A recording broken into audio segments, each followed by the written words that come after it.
Okay. Now, this is f of c plus h. C plus h is your input. So that's what I'm going to put in for x.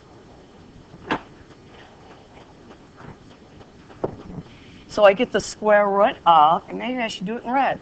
Where you see x, you put in c plus h. That's just function notation. And then it's plus 1 minus f of c. Okay, I guess it's f of c, which is the square root of c plus 1 all over h. And this is a trick we use by rationalizing the numerator by multiplying by the conjugate to make this change the problem. Because right now, if you put in h equal to 0 in there, you'll get 0 over 0. And it all comes down to this. Remember what a plus b times a minus b is. These are conjugates. Because what happens to the middle terms? That's why I choose it this way. I can multiply by whatever I want. But I'm going to choose it this way. What happens to the ABs? This is positive AB, this is minus AB. What happens to them? They go away, right? So I'm going to do the same thing here. So I'm going to multiply by the square root of c plus h plus 1.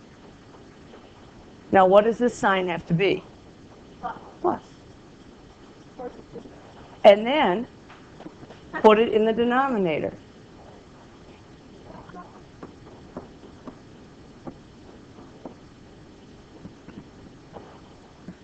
Tell me where you get stuck now. Multiply it out. It tells you what to do. You had to have the thinking, I don't want that square root there. How could I get rid of it? It tells you what to do. So you're going to multiply those out. And if you do it right and you distribute correctly, that's the problem, almost everything will go away.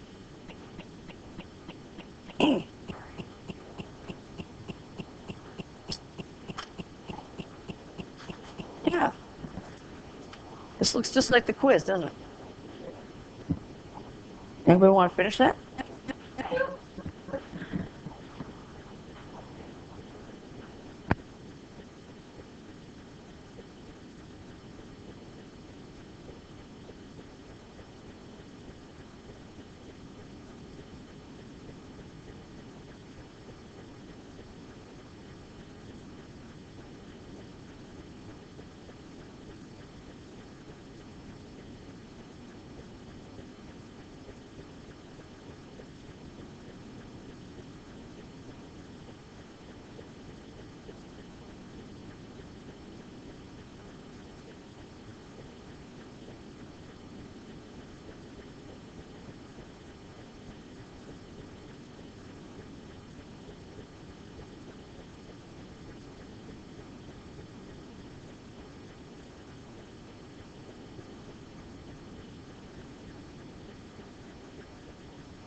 They call them invisible parentheses.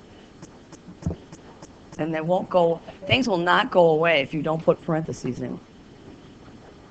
You always should have parentheses.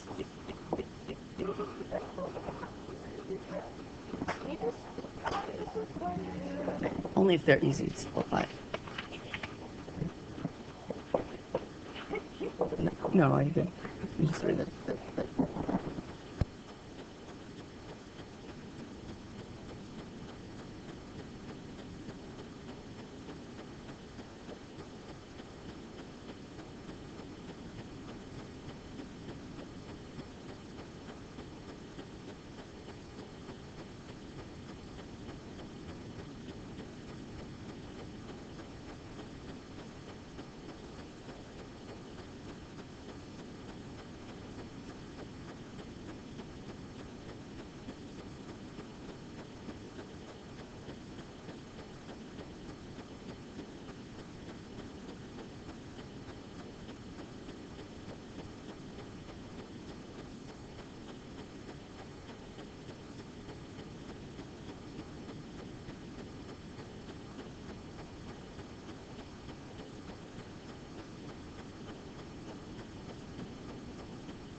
except one little detail. You've used the limit up. So once you've used it up, it's like, you know what it's like? It's like when you guys like to do this. The square root of 16 is the square root of 4 is the square root of 2. I've used up the square root of 16. That is 4. Okay, so a lot of students like to keep going. No, it's used up. So the limit has been used up. When you put in the h equal to 0, that's what it is. Do we need to see the next one? The answer to the next one. We give you that answer, but you could always use your rules to check your answers. You will have to be able to do this on the test. The answer to this one is negative 1 over c plus 1 quantity squared. Don't square it out, so we don't need that. Because that's what's going to happen. Do the work.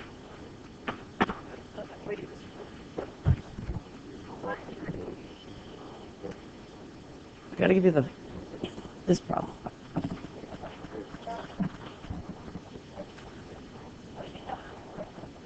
You want to do it? Yeah. Let's start it down here.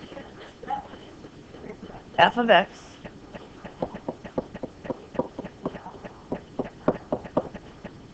okay, come on up.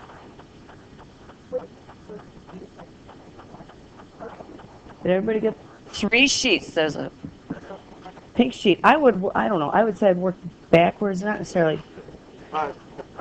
By the way, on this, the double pink sheet, these are calculator problems. You may use and derive to find derivatives if it's in the calculator section. Because you don't know the derivative of e to the t over 4 in the cosine. You don't know that, but just use your calculator to do it, okay? Okay.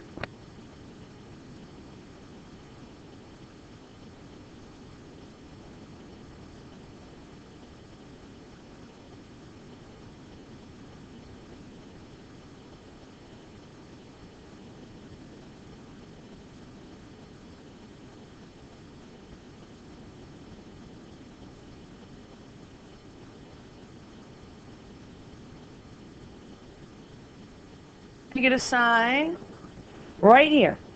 See this negative sign? So that's a negative 1. Let's see, what you do?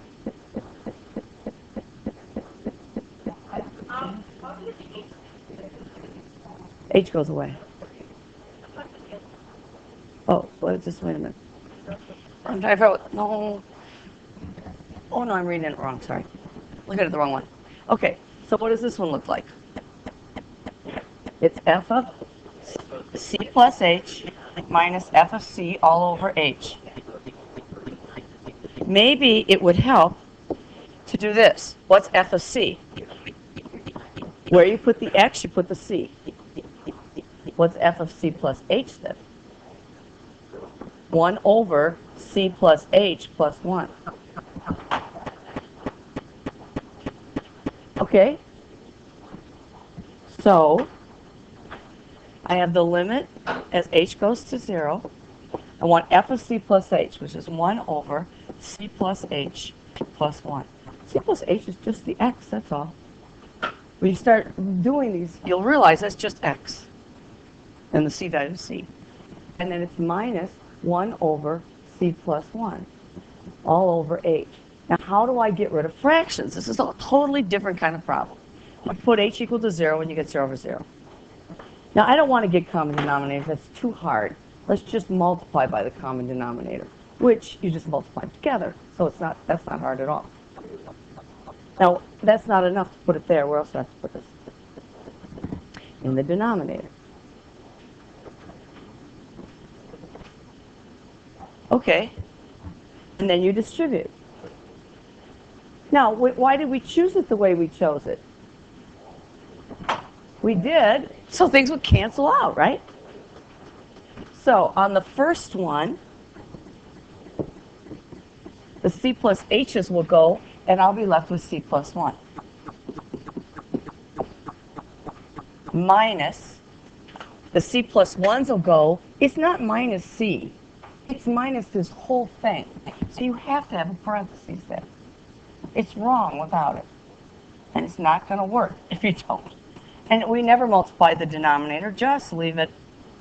It's a waste of time to multiply it out. because the only way to do reduce fractions is to have a factor. Now what will go away? The c's go away. What else goes away? The 1's go away. And I am left with a minus h. Don't miss that minus sign. I mean, it's only one little point, but it's still a point. So it's minus h over h times c plus 1, c plus h plus 1, and there's your whole. The whole is the 0 over 0. Remember, if you were to graph that, you will have a whole right there. So it really looks like what's left, because that's going to cancel out, right? That leaves me a 1, leaves me a 1, and I'm ending up with the limit as h goes to 0 of negative 1 over c plus 1, c plus h plus 1, and now I have to do the calculus. That was all algebra. Now we just let h become 0. Well, that's pretty easy. All you do is substitute h equal to 0 in. It makes that go away, and I get negative 1 over c plus 1 times c plus 1, or negative 1 over c plus 1 squared.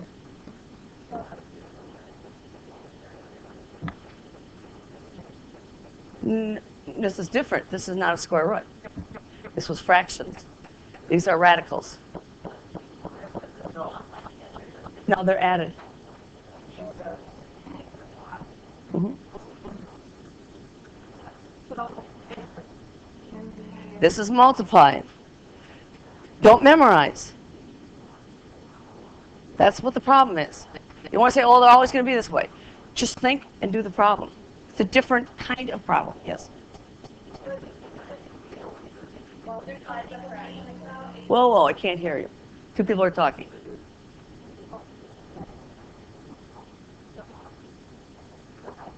Uh-huh. Nope, it's times. I'm multiplying by the least common denominator. This is times. See, that's what I'm saying about memorizing. I'm not multiplying by a conjugate. I'm clearing out fractions. It's a different thing. It's not a square root. I'm not multiplying by plus a square root or anything. It's all multiplication. Oh, I want to look at something here because I was told I'm missing a page. I shouldn't be. Oh, what happened to 7 and 8? Ah, okay. I gotta fix this. No problem. You guys keep working. I gotta fix my smartboard. I don't know how that happened. Yeah.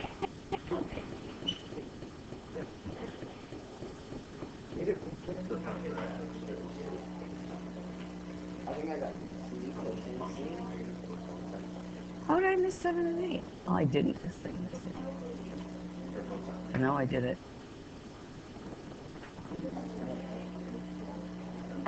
I don't know if that worked.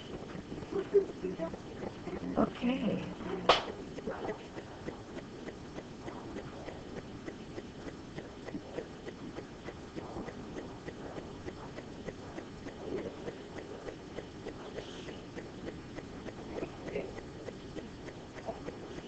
Oh, fly twice. Oh, that's what's wrong.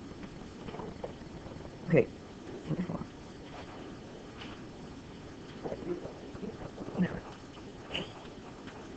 Now, I got to go back here.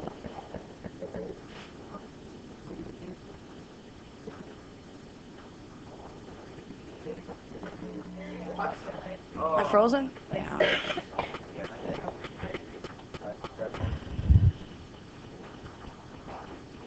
Okay, what about this one? Oh, we got that. Well, there's two ways to do it. This is the quotient rule. Or I can be more clever than that and say this is this. F of x is equal to 3, x to the negative 3 plus x to the negative 4. Then I can just use the power rule. It doesn't matter. You get the same thing. No need to simplify. I don't care. So what's f prime of x then? Negative 9, x to the, go down, negative 4. What's this down? minus 4x to the what? Go down. That's good. Done. We don't simplify it. We don't care. This is the product rule. Are you ready to look at the, do you want me to get you the answer here for 6? I could just do it.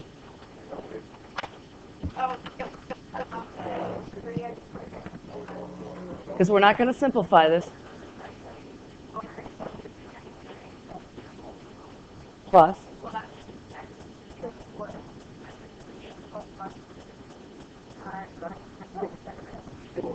Yep. And then 7 is the quotient rule.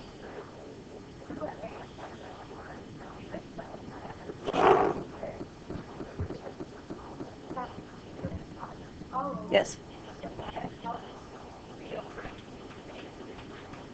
Because that's 3 times 1 over x cubed. So that's 3, and this is a negative exponent, is x to the negative 3.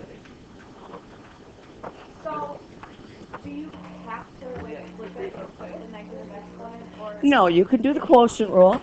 You can do x cubed times the derivative of 3 minus 3 times the derivative of x cubed, which is 3x squared, all over x to the 6th. And then you have to simplify that to get that. Okay. Yes, we'll do that. No, it's not that bad. Ready? Did you guys get number 7? Whoopsie. Yeah, we'll do them. I promise. Now the AP problems are going to be more on the partner part. This is more straightforward. Well, what's this one? No, we have meetings. Times 4x minus 3 minus times 2. This is memorizing, okay? Done. Does it matter what order we do this in? It's subtraction. It's 3 take away 2 the same as 2 take away 3? No, so does order matter? Like put the 2 over there, does it matter if I do 2 times 3 or 3 times 2? No. Good. The more you figure out, the better off you are. Okay, let's look at 8. This is like sparse data. There's a sparse data problem on there. So I want to find for A, F, I want to do the derivative of the product of F and G. So that would be F of 0 times G prime of 0 plus G of 0 times F prime of 0. You see that? Did you guys get that? It's product. Well, right up here it tells you F of 0 is what? 4. G prime of 0 is 5. Low D high minus high D low over the square of low we go. It rhymes. No. Low D high. Start at the bottom. Go upstairs. We'll get that one down in a second. What's G of 0? Negative 3. F prime of 0 is negative 1. So that's 20 plus 3. You get it right? Now let's look at F divided by G. I have room here. I might as well do this. Okay, I want the derivative of this. So it's going to be, I start in the basement and I go upstairs. So it's G times the derivative of the numerator minus the numerator times the derivative of the denominator. So then I come back down. All over G squared. It's the low one times the derivative of the high one. This is low. This is high. So it's low D high minus high D low over the square of low we go. That's memorizing. I didn't ever prove to you why it was. It just is. We'll get to 9. That next.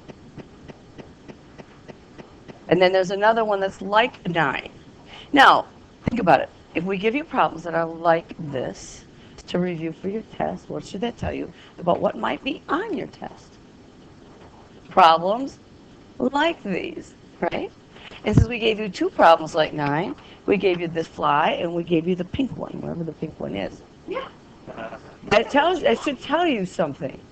Yeah. We're so smart. We throw you some bones. Are you ready to do 9? Yes. You were more ready to do 9. Okay, a fly is crawling from left to right along the top of a curve. Well, guess what? I want to know what this thing looks like. Oops. Oh, so perfect.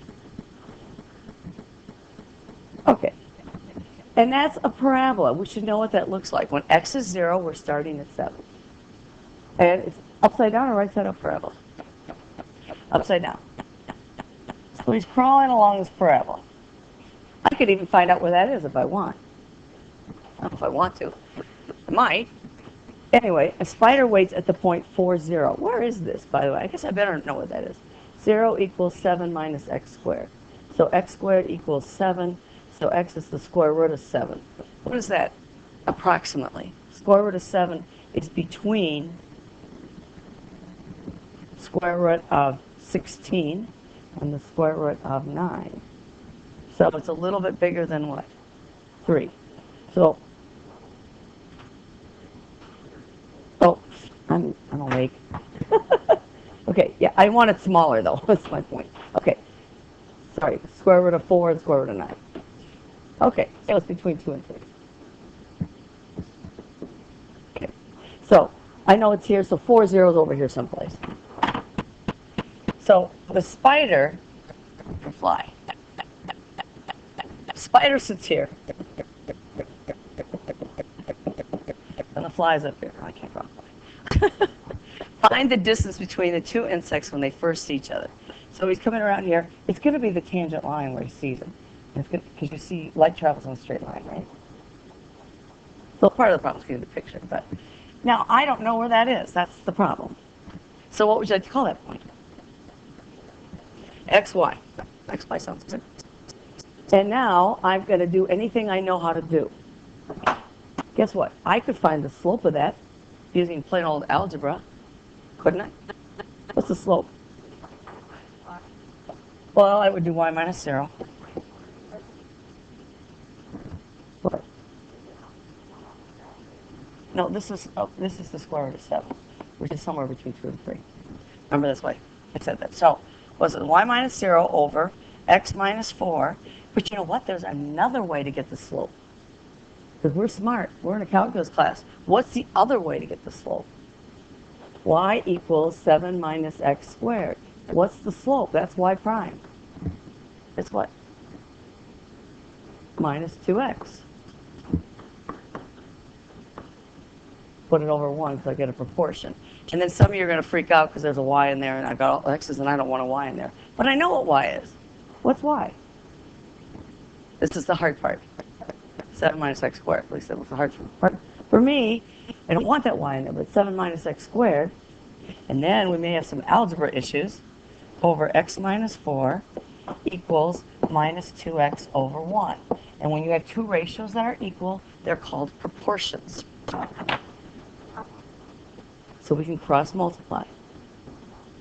Product of the means equals product of the extremes. So I'm going to multiply these guys. 7 minus x squared. And I'm going to multiply these guys. Do I need parentheses? Yes. Do I have to distribute? Yes. If you don't have the parentheses, you won't distribute. Those invisible parentheses, yes. That's the y value.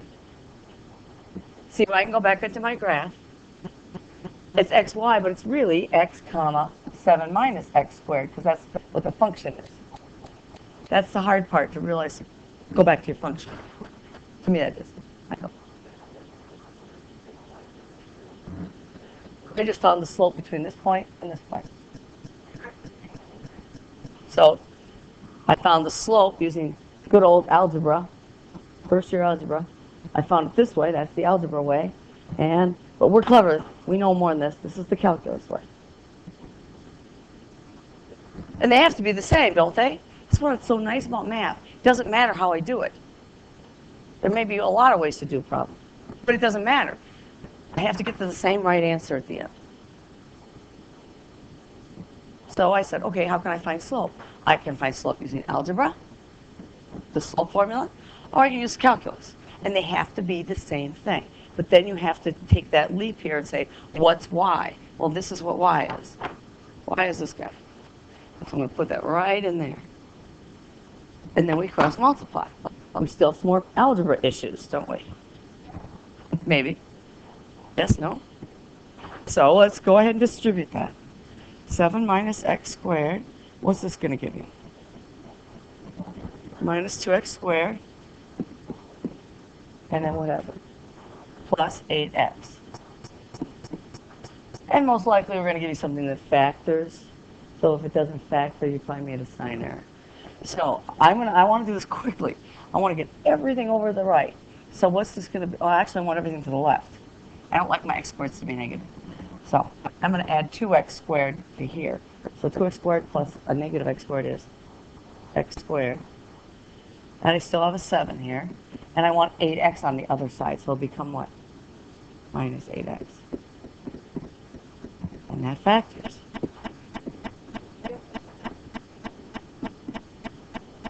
You always do, because you have to check for extraneous solutions. You always do, because when I do this process, which is really a great question, this is a proportion. The solutions, numbers that make this true, I can find by doing this process of transforming it. But this is not the same function I have up here. But the answers that work here might not work here. So if I got x equal to 4, I'd have to throw it out. Why? Because it can't be divided by 0. But I do have 2 points, actually, 1 and 7. So let's see. I shouldn't have 1 and 7. Did I make a mistake? Yeah, but I can't get the 7. Oh.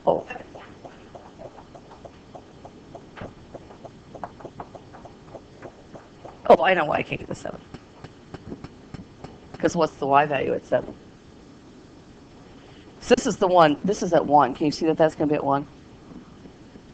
Well, where's the 7? It's already passed. 7 is way down here, so 7's over here. It's going to come back like this. When x is 7, what's y? It's x squared minus 7, right? No, 7 minus x squared. Don't copy it wrong. 7 minus x squared. So what is y of 7? 7 minus 49.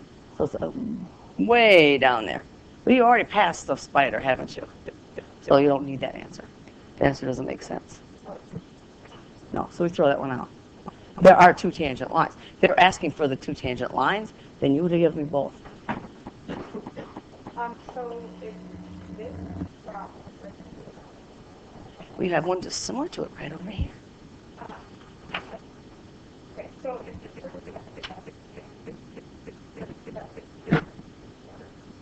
No, in this case, you'd have to throw out 7. In this one, on the next, it doesn't make sense in the context of the problem. It's true, but the fly's already gone past the spider. It's when he first sees him. First season. Now this one, do I need both lines on this one? On the pink sheet? Yes. Because these are just tangent lines. This is not a real world problem. I don't know if the spider is either. Oh, and we didn't even answer the question. I forgot to answer the question. What's the question? Okay, so we now know that we are where? A lot of colors here. Where is this? This is at x equals 1. What's the y? 7 minus 1 squared. 6. Let me show you the easy way to do distance formula. We're not going to substitute to evaluate. It's 1, 6, and 4, 0. This one is not a tough one to do. So do the distance. It's just how far apart are the x's? 3. So just square that. It's just distance. I want positives. How far apart are the y's? 6. And that's it. 9 plus 36. Do I care about simplifying that radical? No. Is this good enough? Actually, yes. To find out how far apart they are. And that's between, so if I do this one right, it's between the square root of 49 and the square root of 36. I'd rather have you have a feel for what number this is between than to know that it's 3 square root of 5. Who cares? Somewhere between 6 and 7. That's good enough, yeah.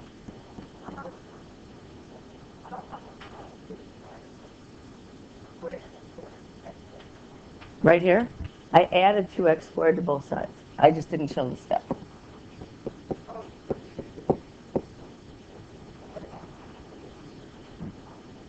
Okay.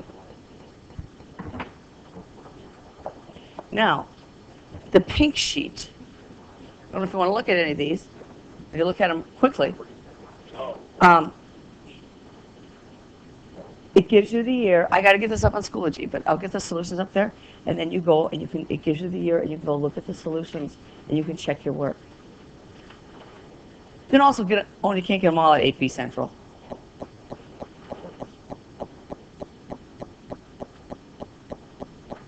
(2007) question 3 is on the middle page. It's kind of nice. It's just reading a table.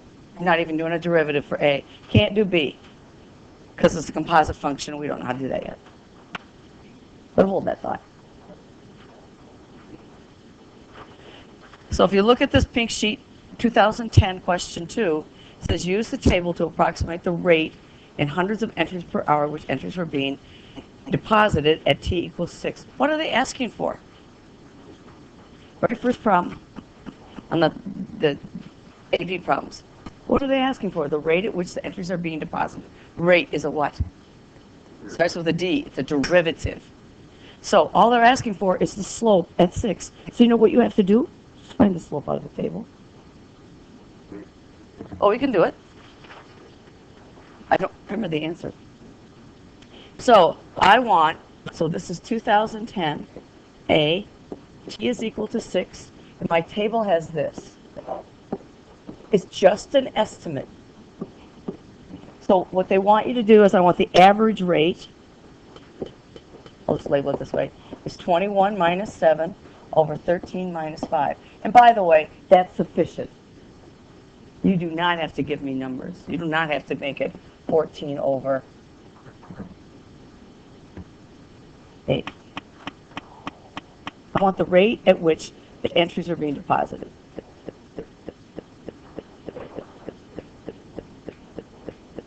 Oh, how did I do that?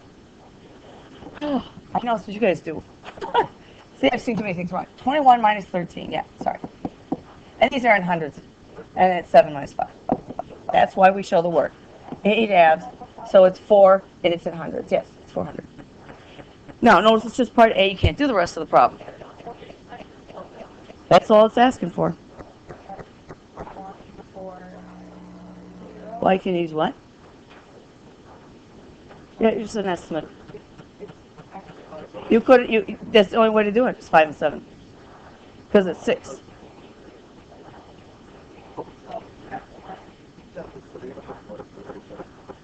Use a what? No, you're not going to come up with a function. It's just an estimate. It's average. That's all I want. It's just the endpoints. It's the slope of the endpoints, yeah. 400. Yes, it would be wrong. You need the 400. Yes.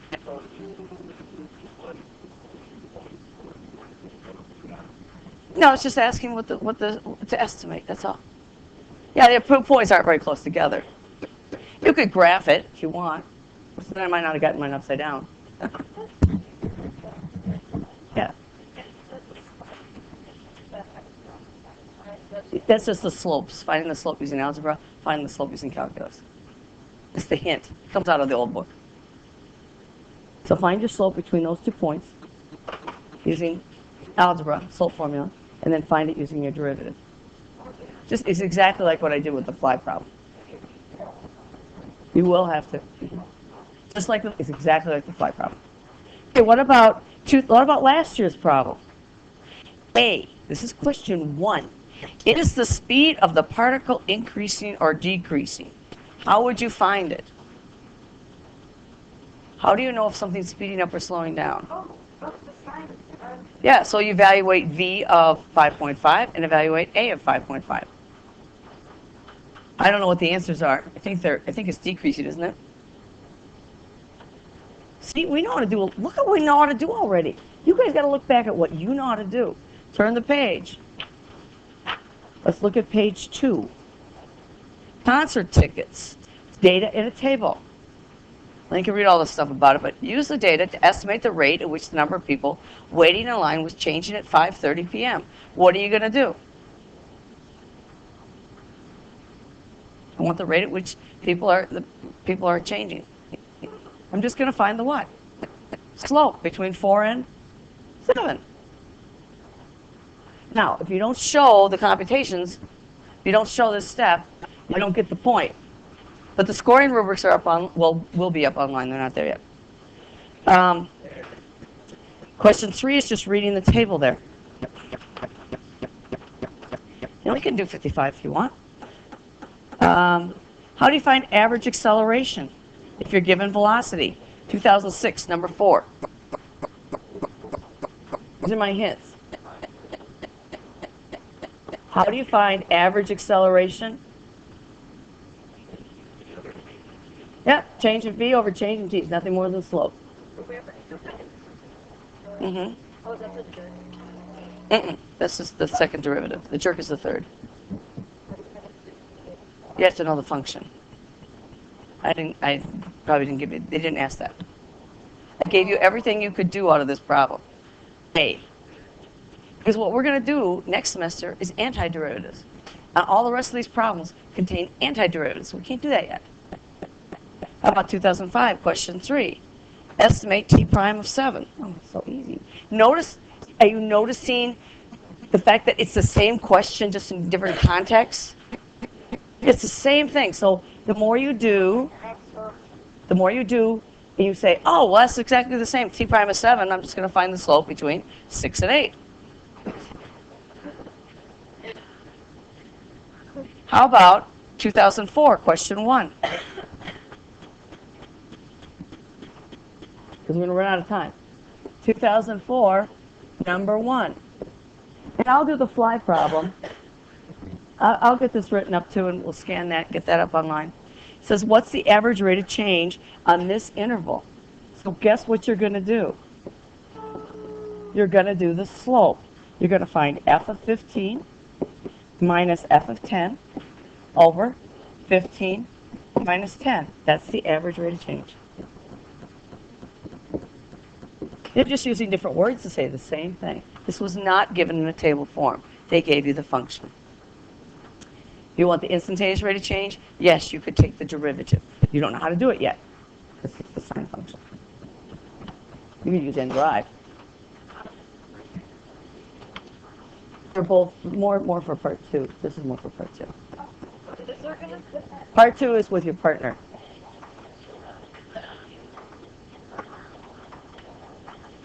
It's individual. There's a calculator needed for one of the problems. No, I double checked that. So, okay guys, let's look at 2003, number 2. I got 1 minute. Very last side. And it says V of t equals this. This is a calculator problem. Does that say sine? Okay, you guys? It says find the acceleration at t equals 2. How do you find a of 2? If you know the velocity, how do you find the acceleration? It's dv dt t at t equals 2. Guess what you're going to do? You're going to use n derive. Very last page, first problem. V of t, comma, if I'm going to put in t's or x's, whatever the dummy variables. This is a calculator problem. You are always, if you are allowed a calculator, you are always allowed to take a derivative with a calculator. be some things you're not allowed to do. And then you also have to find v of 2, because the question is, the object, velocity of the object, oh, I'm looking at the wrong one. Is the speed of the particle increasing? So you're going to look at your signs here to see if this object's speeding up or slowing down. How do you know when a particle changes direction? What's a candidate? V of t has to equal what? If you're going to change directions, what do you have to do with your car? You have to stop it. Now, could you do this one without a calculator? I hope so.